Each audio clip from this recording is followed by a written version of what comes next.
welcome to the Intuitively Wild podcast. I'm your host, Rachel Levine. Living intuitively wild is about coming back home to ourselves. Here, we talk about how to live connected to ourselves, others, and nature, and make a commitment to radical authenticity, vulnerability, and acceptance. On this podcast, we delve into a wide range of topics that span the human experience. We peel back the layers and talk about the things that are often not talked about. This is a space for us all to walk and wander this path of life together. Let's dig into our roots and go deep. Hello, everyone. Welcome to our February reflection and intention setting episode. This is the first time we're doing this on video, the first time doing a solo on video for the podcast, which feels fun and exciting and a little uncomfortable, so we're rolling with it. I have my candle going, I have my tea, we're in the apothecary, and I really want these first episodes of the month going forward to just be a time for us to connect, a time for us to chat and have this ritual of pausing and acknowledging what's happening in our life. I want it to be a time where I just share what's on my mind, what I'm going through, a little less structured and scheduled than it was before, and more just free flow, sharing what's on my heart and mind. I did write some things down that I want to share, but that's my intention going forward. I think that it will be a nice way to just be really connected. And my favorite podcasts to listen to are often the ones where people are just chatting about life and we're just processing together. So that's what we're going to do. I can't believe that January just ended. Right now, as I'm recording it, we have a little bit of January left since this comes out the first week of February. But January feels like it went by so quickly. I think it's because I took that first week of January off, and that was really my full hibernation mode time. I went off all social media. I tried to be off my phone as much as possible. I didn't check my emails. I was not working at all. It's the longest time I've taken off of work really since I started my business, and it was much needed and so necessary. And I think that's why it feels like January went by so fast, because I came back to work and the first week of January was already gone. So January has been interesting. I think it's been interesting because I still am very much committed to embodying and embracing winter and wintering and slowing down, and I've been forced to as it's been freezing outside. And I'm still committing to embodying that in all aspects of my life and letting my visions take their time and drop in when they need to and have clarity when it comes, and not force and not push and not rush into the year.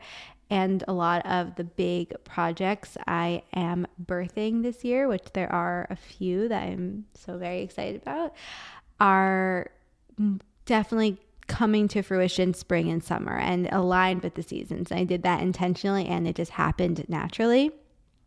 And, that supports my business. A lot is happening behind the scenes right now, and a lot is aligned with this winter energy. And at the same time, even though a lot is happening behind the scenes, it's still a lot to do. So it still feels like I'm having to do sometimes push against the wintering mode and push myself out into the world and out into action and doing and more than I might want to. But I also have been surprised with how it's felt natural. And I think that's because even as I'm doing the things and moving, and some things are speeding up and starting to happen, I'm doing it all still with this winter energy, which again, as I always say, it's not necessarily about what we're doing, it's how we're doing it. And I think it's also a lot of it is just things are falling into place for the future. So my schedule is getting filled, and appointments are getting locked in, and timelines are moving, and it's still all in the future, but my brain sees something on the schedule, it's like I have to think about that now. I have to do everything I possibly can for that now. And that's just my own stuff that I'm working through, the urgency and the anxiety around having something unfinished and needing it to happen now, even though it physically can't. Like say I'm have an event or something launching in March, I can't do it now. Like the event can't happen now. It's happening in March, but my brain still wants me to be able to, still wants me to do it. But that's my own stuff that I'm sorting through. And again, that's why this winter energy and this slowing down is so important. And something I was reflecting on with a friend is it feels like, yes, I'm slowing down extra because it's winter and that's the energy and the season that we're in. But I also feel like my whole body needed a restructure, and my whole being and lifestyle needed this slowdown and this new way of existing. And I'm embracing that more and more. So I feel even as the seasons shift and change, there is this slowness that will continue. And I don't know if slowness is necessarily the right word, because I don't think it will always feel slow. I think it's this presence that will always continue, and these pauses, and the awareness that there's a winter in many different cycles. Even if we're in summer and it feels very fast and active, we're still going to have moments of winter, whether that's the new moon or nighttime or a moment where I'm having an inner winter. There will still be times in life to honor and embrace winter energy, and I can just do that more. And I think that's more what I'm taking with me from this time, even if it's not the full winter season, winter slowness type of energy all the time, which I wouldn't even want it to be, because right now I do and I need that. But I'm already getting so excited for spring and summer. And it's part of the gift that winter brings us, because I was standing outside for the 0.2 seconds that I could the other day when it was negative degrees, and just had this moment where I was like, I am so grateful I can be okay with winter right now, because it is going to make spring feel so good. And I am going to be so excited for that warm weather, because I allowed myself to actually exist in winter and not ignore it and push it away. So it just makes life more magical. And winter has continued to be a process of reflecting. And it's also been this really beautiful time for me to go deeper into, and some other things that have helped me embrace this winter season even more is this certification course I'm taking that I am so in love with, I could talk about forever, is the Art and Ritual of Tea certification course. And it's led by Sarah of Tea Huntress. I highly recommend you look her up. I love her. I think she's amazing. We started on the winter solstice and we go until the spring equinox. It's a 3-month course. I already don't want it to end. We meet every Sunday live. And, I've done a lot of training with my herbalism, and that is something I am so immersed with, and it's a huge part of my business.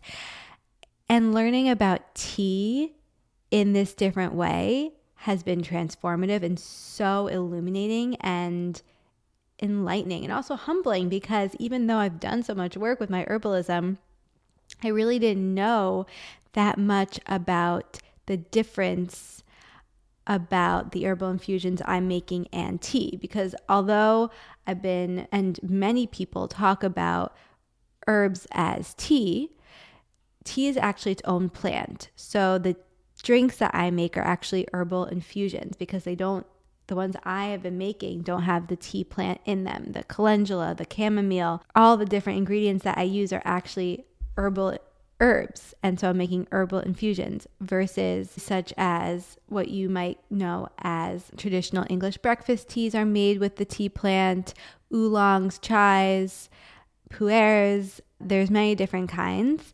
Those are all made with the tea plant. I will say though, I might never use a tea bag again. Definitely become more and more of a tea snob.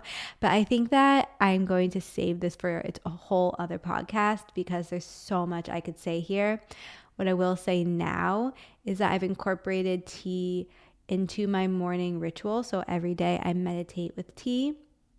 And again, there's different traditional ceremonies around it from different lineages, and we're learning all of them. And it's been so special to bring that into my meditation practice, my morning ritual. And I felt such a connection to this tea plant. It's been transformative. And I'm so excited to offer these kinds of ceremonies and rituals to you guys when the time comes. Right now, I'm drinking a Rwandan oolong tea. I had it in my ritual this morning. And with a lot of these rituals, you continue to use the leaves for several steeps. So this is like the 10th time I steeped these leaves. But taking this time to meditate with the tea every morning has been a really beautiful way to enhance and enrich my meditations. It feels so perfect that I started this during the winter season, and it is definitely something that I am going to continue to delve into. And it fits so perfectly into all my work. Herbalism, tea, it's the same, different sides of the same coin, and ultimately it's all ritual. It's all intention. It's all the same.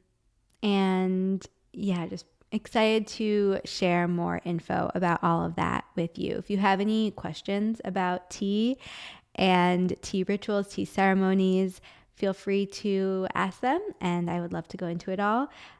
And that also brings me to another exciting announcement, which is I'm going to announce it elsewhere later on in the month, so you guys are the first to hear. But I'm starting a new segment on the podcast/YouTube called Tea Time Talks.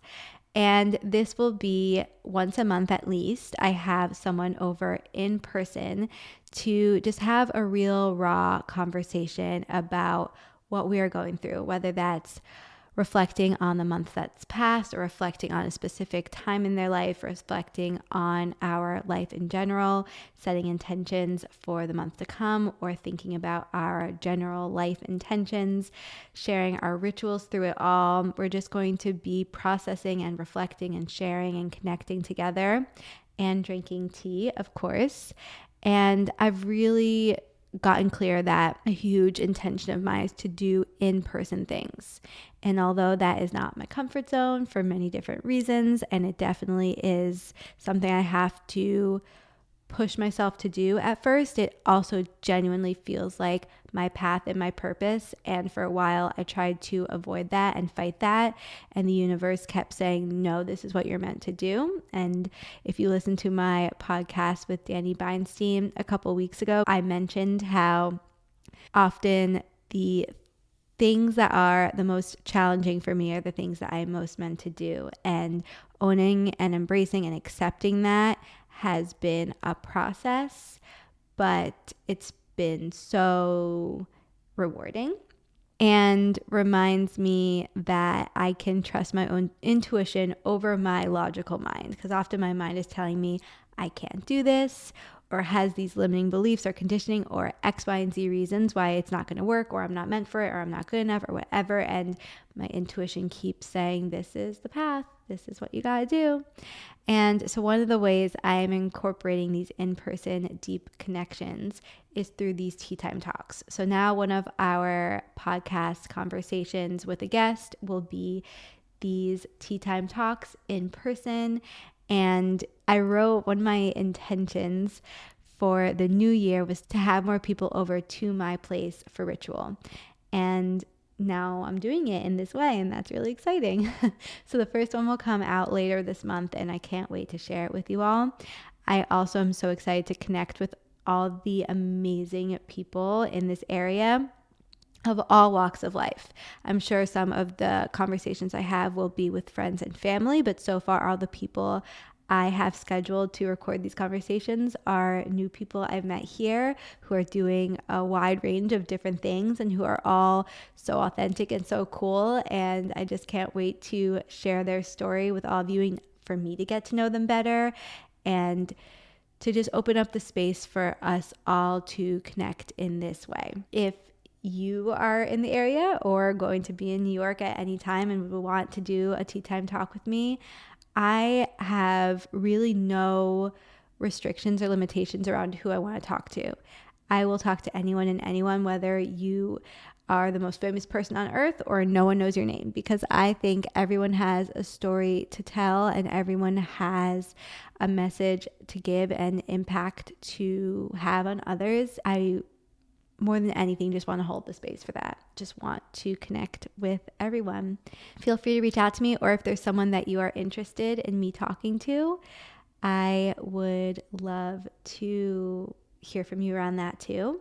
I'll also be always sharing the tea that we're having, and maybe in future episodes we'll talk about the ritual around it and we can share some of the rituals. I'll definitely be doing that even more on the ritual YouTubes as well. So, and what just popped into my head was another thing that I wanted to talk about, which was the importance of being able to hold and exist within many different experiences and emotions at once. With the fires that recently happened in Los Angeles, and even before that, the hurricane in Asheville, and also just I could go on and list many different tragedies and traumas and chaos happening in the world all over, and that have been consistently and continue to.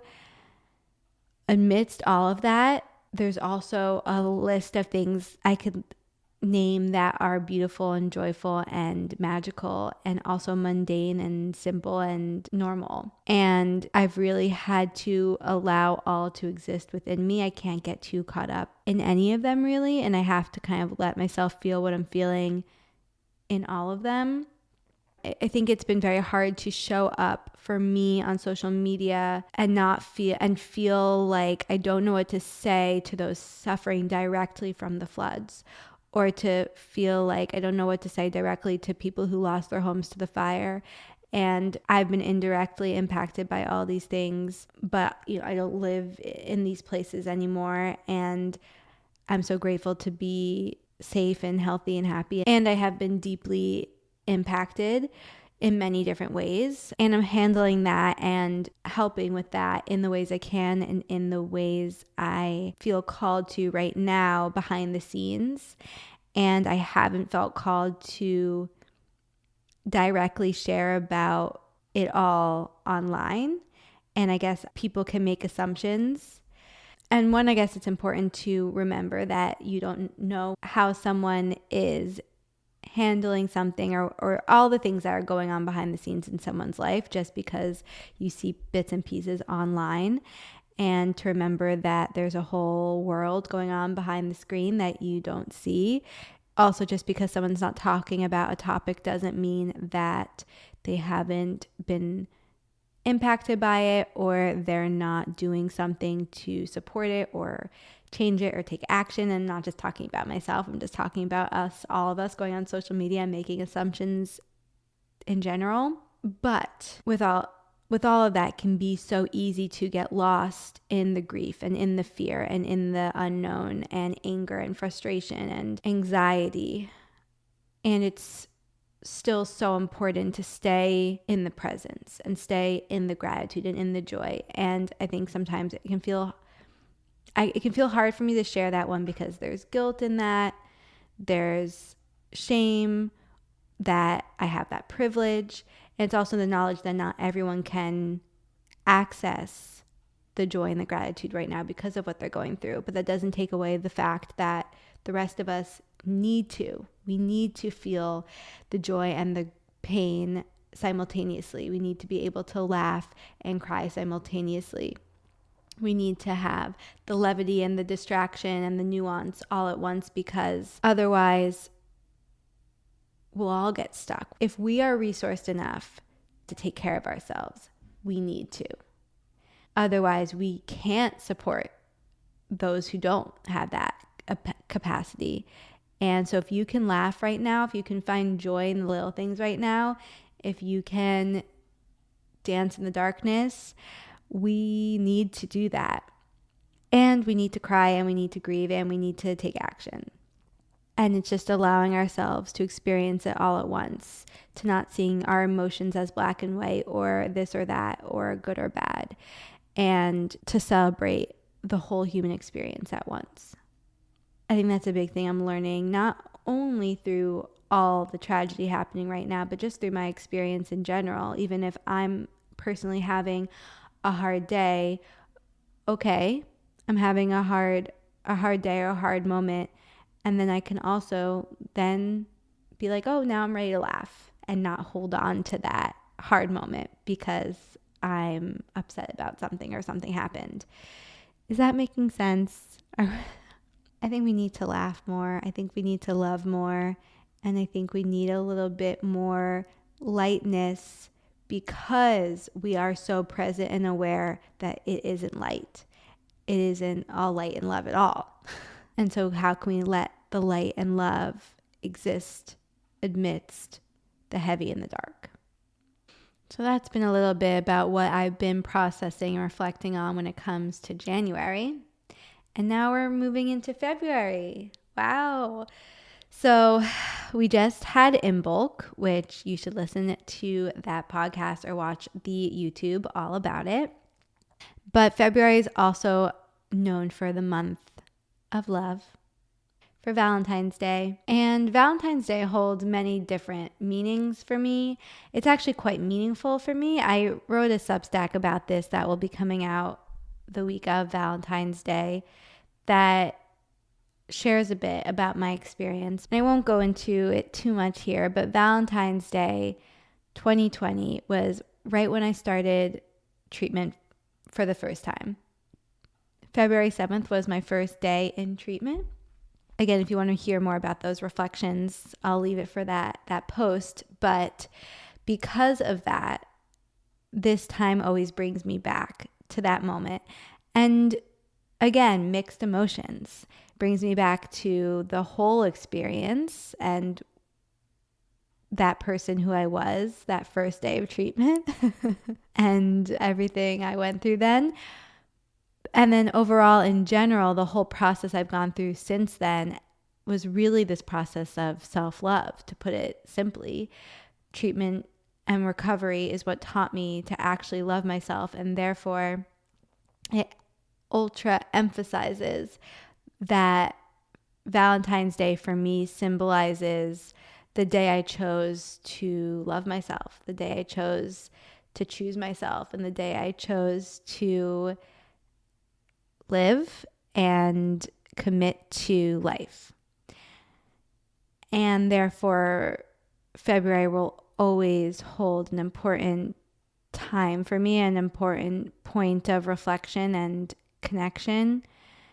And regardless of however else I celebrate or whatever else I am celebrating about Valentine's Day, it is this time to remember the love that I have decided to build for myself, the love I've decided to commit to, because for me, self-love is a constant commitment. It's a constant devotion. It's a constant ritual. And it hasn't come easy. And now it often does. For the most part, I still have moments where I have to kind of push and prod and say with tears in my eyes, I love you, or scream it, I love you. But more often than not, now I'm able to say, wow, I really just, I accept all of me. I accept all of me, and I always will. And that was not an easy place for me to get to. It was not a one and done thing. And it takes constant daily steps to maintain that foundation. And for me, Valentine's Day symbolizes that. And so I hope that however you feel about Valentine's Day, or wherever you're at in your romantic relationships or intimacy in general, that you really think about your relationship with yourself. And of course, that can sound trite or something that is often talked about, but it's hard because these words are so overused. And words are are challenging sometimes because you can't actually, the truth of the word is the intention, the energy behind it, the meaning behind it, the impact of it. So I really want you to feel in your body self-love. Like, what does that feel like to you? What does that truly mean to you? Where are you at on that process? Where do you want to be?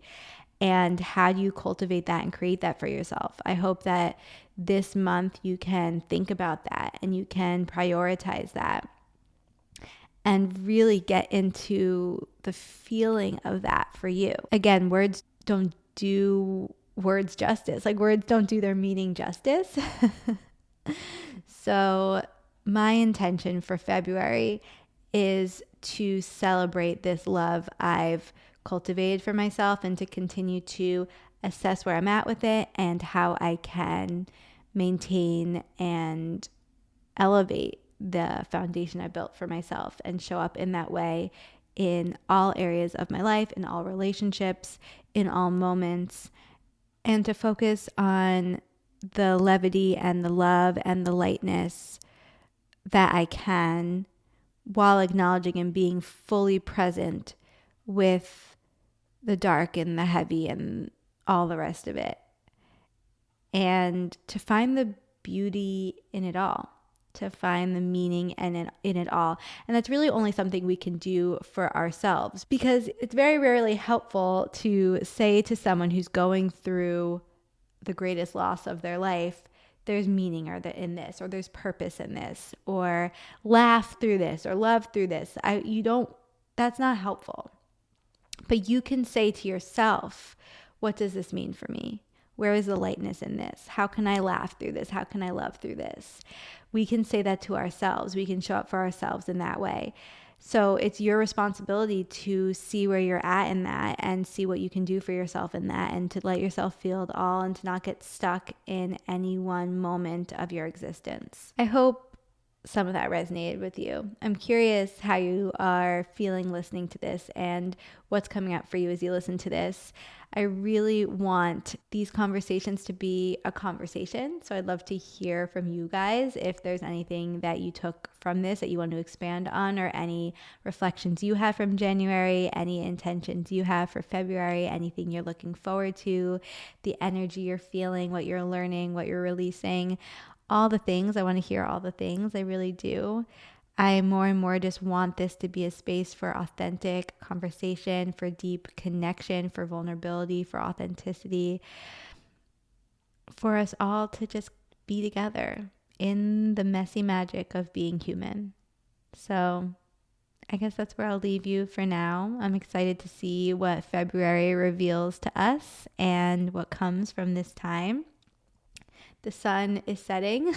The lighting is not great, but that's also with the videos. I'm not going to try to make them perfect. I'm not going to try to make myself look perfect or be edited or anything. It's just going to be me showing up as the sun is setting with my candle and my tea. And that's all. That's as if you guys were here with me having a little tea time talk. So I will see you next time for more magic. Thank you so much for joining me on this episode of Intuitively Wild, the podcast. I hope it helped deepen your connection to yourself, sparked some insights, and inspired you to live intuitively wild. If you enjoyed this podcast, it would mean so much to me if you would share it with others and leave a rating and review. And please reach out to me. I would love to connect with you. I will see you next time for more magic.